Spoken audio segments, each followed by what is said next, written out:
సిద్దిపేట జిల్లా హుస్నాబాద్ అంబేద్కర్ చౌరస్తాలో బీజేపీ నాయకులు ధర్నా నిర్వహించారు.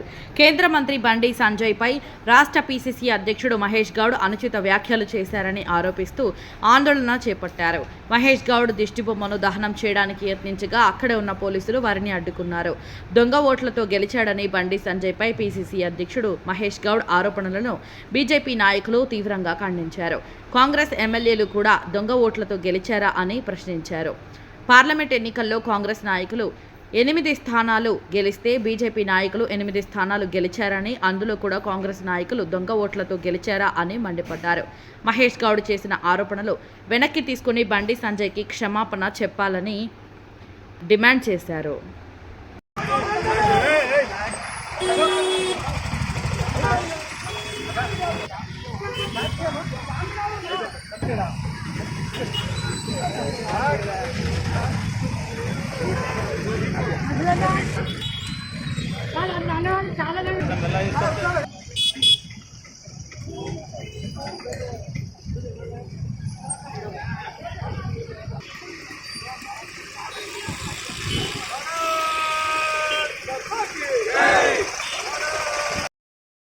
పిసిసి కాంగ్రెస్ పార్టీ పిసిసి అధ్యక్షుడు గారు అనుచిత వ్యాఖ్యలు బండి సంజయ్ గారి పైన చేయడం జరిగింది.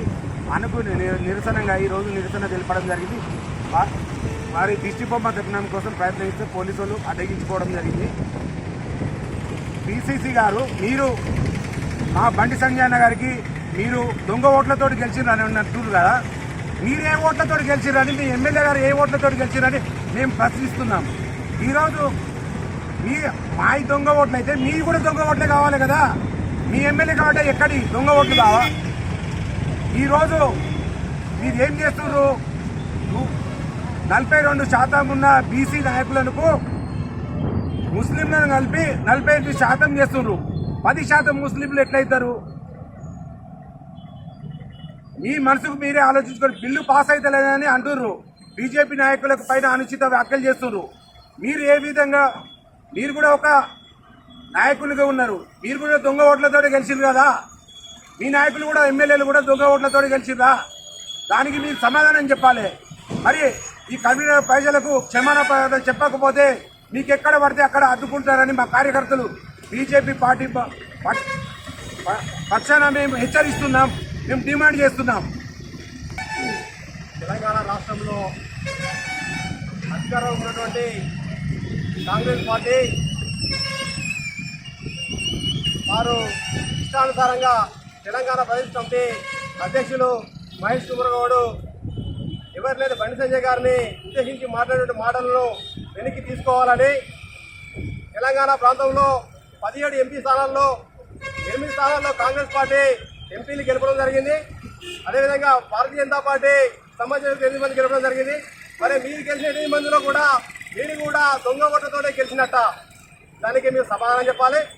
ఎక్కడైతే మీరు అధికారాన్ని కోల్పొందుతారో, ఎప్పుడైతే మీ అధికారం నుండి మీరు విముక్తి అవుతున్నారో అప్పటి నుండి మీ మనసు, మీ మతి నుంచి ఇష్టానుసారంగా మాట్లాడుతున్నారు. ఇవాళ ఒక దిక్కు రాహుల్ గాంధీ ఓట్ల రాజకీయం అని చెప్పి ప్రచారం చేస్తూ, ఇక్కడ ఒక పీసీసీ హోదాలో ఉన్నటువంటి వ్యక్తివి నువ్వు, ఇక్కడ రాష్ట్రంలో అధికారంలో ఉన్నావు. ఈ అధికారంలో ఉన్నటువంటి సందర్భంలో కూడా నువ్వు ఏ రకంగా అధికారంలోకి వచ్చావో నీకు తెలియదా? అంటే ఇవాళ అధికారంలో ఉండగా ఒకటి, అధికారంలో పోయాక ఒకట. ఇవాళ తెలంగాణ రాష్ట్ర అధికారంలో ఉన్నటువంటి పార్టీ మీది. మీరు దొంగ ఓటుతో గెలిచిరని చెప్పడానికి మాట్లాడడం సిగ్గుచేటు, శోచనీయం. ఇది ఇవాళ రాష్ట్ర ప్రభుత్వం, ఇటువంటి రాష్ట్ర అధ్యక్షుడు ఎవరైతే ఉన్నారో ఈ పిసిసి మహేష్ కుమార్ గౌడ్ వెంటనే క్షమాపణ చెప్పాలని, దాని మాటలు వెనక్కి చెప్పేసి చెప్పాలని చెప్పేసి మేము భారతీయ జనతా పార్టీ డిమాండ్ చేస్తున్నాం. ఇవాళ రాష్ట్రంలో కూడా నియంత పాలన జరుగుతున్నది. ఇవాళ రాష్ట్రంలో కూడా మరో కేసీఆర్ కంటే దొరల పాలన నుండి రెడ్డిల పాలనకు వచ్చింది. ఇవాళ దేశాన్ని, రాష్ట్రాన్ని మొత్తము పూర్తిగా కూడా విచ్ఛిన్నం చేసి ఇవాళ ఓటు బ్యాంకు రాజకీయాల కోసము అనేక రకాలుగా వ్యవహారం చేస్తున్నారు. మీరు చెప్పినటువంటి, మీరు ఇచ్చినటువంటి 6 హామీలు ఎక్కడ పోయినాయి? 423 హామీలు ఎక్కడ పోయినాయి? ఏడ నెరవేర్చారు? ఇవాళ ప్రజలకు సమాధానం చెప్పాల్సిన బాధ్యత ఉన్నది. ఇది అవి చెప్పకుండా ఇవాళ డైవర్ట్ పాలిటిక్స్, డైవర్ట్ ఎవరైతే ఎక్కడైతే ఈ 423 గ్యారెంటీలు ఎక్కడ పెడతారో, 6 గ్యారెంటీలు ఎక్కడ ప్రశ్నిస్తారో అని చెప్పేసి డైవర్ట్ పాలిటిక్స్ చేసుకుంటూ ఇవాళ ప్రజల్ని తప్పుదో పట్టిస్తున్నారు. ఇవాళ ఇవాళ కామారెడ్డి డిక్లరేషన్ లోపల 42% బీసీ డిక్లరేషన్ ఇస్తా అని చెప్పేసి అమలు చేస్తా అని చెప్పేసి నువ్వు ఏ విధంగా ప్రగల్భాలు పలికేవో ఆ రోజు అప్పుడు నీకు తెలియదా? ఈ రాజకీయ వ్యవస్థ లోపల నువ్వు ఒక ముఖ్యమంత్రి స్థాయికి వస్తున్న వ్యక్తివి, నీకు తెలియదా? ఇలా ఈ 42% లోపల అనేక రకాల ఉద్యోగులు ఉంటాయి దగ్గర కూడా.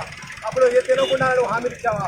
ఆ హామీలను కప్పిపుచ్చుకొని డైవర్ట్ చేయడం కోసం, ఇవాళ ప్రజలు ప్రశ్నిస్తారని చెప్పి డైవర్ట్ చేయడం కోసం ఈ యొక్క నీచ రాజకీయాలు చేస్తూ ఇలా అధికారంలో ఉన్నావు. ఈ వెంటనే పీసీసీ మహేష్ కుమార్ వెంటనే క్షమాపణ చెప్పాలని చెప్పేసి భారతీయ జనతా పార్టీ పక్షాన్ని డిమాండ్ చేస్తున్నాం. లేని పక్షంలో పెద్ద ఎత్తున ఉద్యమాలకు కూడా మీరు ఎక్కడ పడితే అక్కడ కాంగ్రెస్ నాయకులను మంత్రులను అడ్డగిస్తాం, అడ్డుకుంటాం. జైళ్లకు పోయినా కానీ జైలు మాకు కొత్తేం కాదు. మేము ఉద్యమాలు చేస్తూనే అధికారంలోకి వచ్చాం. ఉద్యమాలు కాక నిలబడే కూడా మీకు రాలే. ఉద్యమాలు చేసుకుంటే అధికారంలోకి వచ్చాం కాబట్టి మీ జైళ్లకు కేసులకు భయపడే వ్యక్తులు కాదు. కాబట్టి మహేష్ కుమార్ గౌడ్ గారు మీరు వెంటనే వీటిని క్షమాపణ చెప్పాలని డిమాండ్ చేస్తున్నాం.